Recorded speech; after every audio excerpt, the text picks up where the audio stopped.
వనదేవతలైన మేడారం సమ్మక్క సారలమ్మ మహాజాతర అంగరంగ వైభవంగా కొనసాగుతుంది. నిన్న సారలమ్మ అమ్మవారిని ఆదివాసీ సాంప్రదాయాల పూజా ప్రకారం కూడా గద్దెపైకి చేర్చారు. ఈరోజు సాయంత్రం సమ్మక్క అమ్మవారిని సాయంత్రం గద్దె మీదకి చేర్చబోతున్నారు. ఈరోజు సాయంత్రం మేడారం మహాజాతరలో కీలక ఘట్టం జరగబోతుంది. ఈ ఏర్పాట్లను మంత్రి సీతక్క ఎప్పటికప్పుడు పర్యవేక్షిస్తూ అధికారులను సలహాలు సూచనలు ఇస్తూ కూడా మేడారం జాతరకు సంబంధించినటువంటి ఏర్పాట్లను పర్యవేక్షించినటువంటి పరిస్థితి ఉంది. మేడారం సంబంధించినటువంటి జాతరకు ఎటువంటి ఏర్పాట్లు చేశారు, జాతర ఏ విధంగా కొనసాగుతుంది, ఎవరెవరు ప్రముఖులు రాబోతున్నారో మాట్లాడే ప్రయత్నించి నాకు అందుబాటులో మంత్రి సీతక్క ఉన్నారు. ఏర్పాట్లు ఉన్నారు. కలెక్టర్ గారు కూడా ఆమె కొత్తగా కలెక్టరే అయినప్పటికీ కూడా ఆమె పరిస్థితులు ఆమె చేస్తుంది. ఎండోమెంట్ ఈవో ఒక్కడు పాత అయినా మొదటి నుంచి ఉండైనా ఆయన ద్వారా పూజా కార్యక్రమాలన్నీ కూడా మరి చేయడం జరుగుతుంది.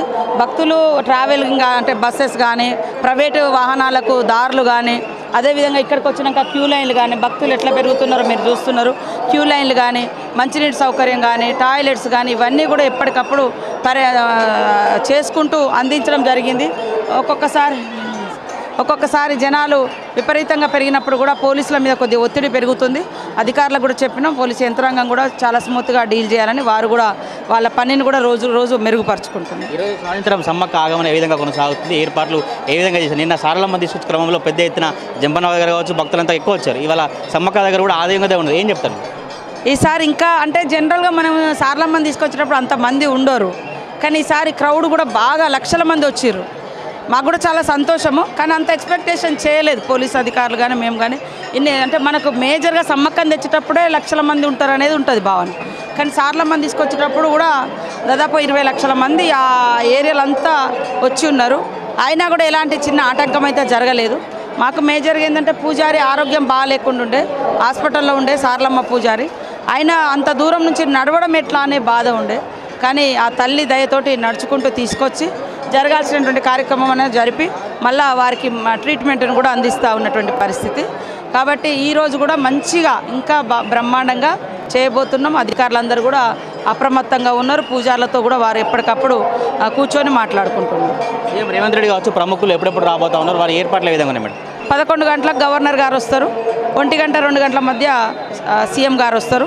ఇంకా కొంతమంది మంత్రులు ఎమ్మెల్యేలు వస్తున్నారు పోతున్నారు. మేము కొంచెం ఇటు బిజీగా ఉండడంతో అందరినీ మరి చేయలేకపోతున్నాం. ఎందుకంటే జాతర కోఆర్డినేషన్ చేసుకోవడము, అధికారులను కోఆర్డినేషన్ చేసుకోవడము కొంత ఉన్నది.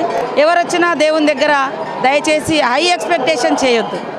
ఎందుకంటే అందరూ అధికారులందరూ కూడా ఎవరు బిజీలలో వాళ్ళు ఉన్నారు. ఇన్ని లక్షల మంది వస్తుంటే కాబట్టి దర్శనానికి విఐపీలు నేరుగా మెయిన్ గేట్ నుంచి రావచ్చు, దర్శనం చేసుకోవచ్చు. అట్లయితేనే భక్తులకు కూడా ఇబ్బంది ఉండకుంటుంటుంది. కాబట్టి విఐపీలు ఎక్కడ కూడా నొచ్చుకోవద్దు అని తెలియజేస్తూ ఉన్నాము. ఏదన్నా ప్రాబ్లం ఉన్నా కూడా దేవుడి మీద భారంతో మీరు మొక్కులు తీరేటట్టుగా చూసుకోండి. అందరూ సహకరించాలని కోరుతున్నాను. చిన్నప్పుడు చూసి జాతరకు ఇప్పుడు 2024 జాతరకు ఎటువంటి తేడా ఉంది? మీ కుటుంబానికి మేడారం సమ్మక్క సారలమ్మ వారికి అనుబంధం అంటే ఏం చెప్తాను మేడం? మా అమ్మ పుట్టెంటుకలు ఇక్కడనే, నా పుట్టెంటుకలు ఇక్కడనే, నా కొడుకు ఇక్కడనే, నా మనవరాలు ఇక్కడనే, అందరం అంతా ఇక్కడే. ఏ పండుగ అయినా ఏ కష్టం వచ్చినా మేము ఇక్కడికి వస్తాం. 2 సంవత్సరాలకు ఒకసారి వచ్చేది. రాజకీయాల్లోకి వచ్చిన తర్వాత నిత్యం వస్తున్నాము. నిత్యం ఇక రాజకీయం కావచ్చు, అదేవిధంగా దేవుని కార్యక్రమాలు కావచ్చు. కానీ ఆ చిన్నప్పుడు చూస్తే 2 ఏళ్ళకి ఒకసారి రావడము, అది ఎక్కడ ఉంటుందో కూడా తెలియదు. అసలు దేవుడు ఎక్కడ ఉంటాడు, మనం ఎక్కడి నుంచి వస్తున్నామే, ఆ మందిలో మంది వస్తాం, మందిలో మంది పోతాం. ఇప్పుడే లొకేషన్ యొక్క ఇది ఉంటుంది.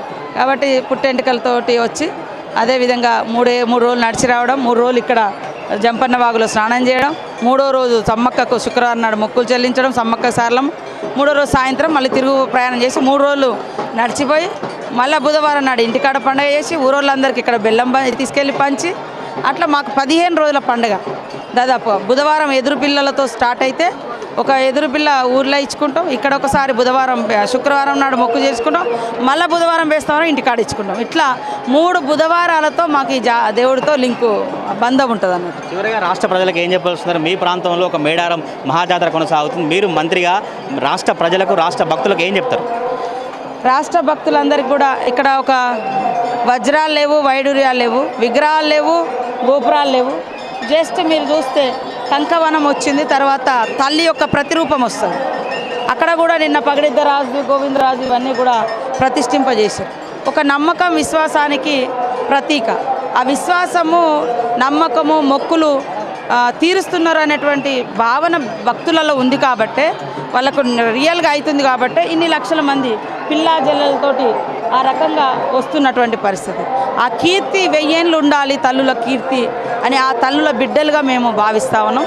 ఆ కీర్తిని ఆ చరిత్రని ప్రపంచానికి చాటే విధంగా లిఖించే ప్రయత్నం చేస్తాం.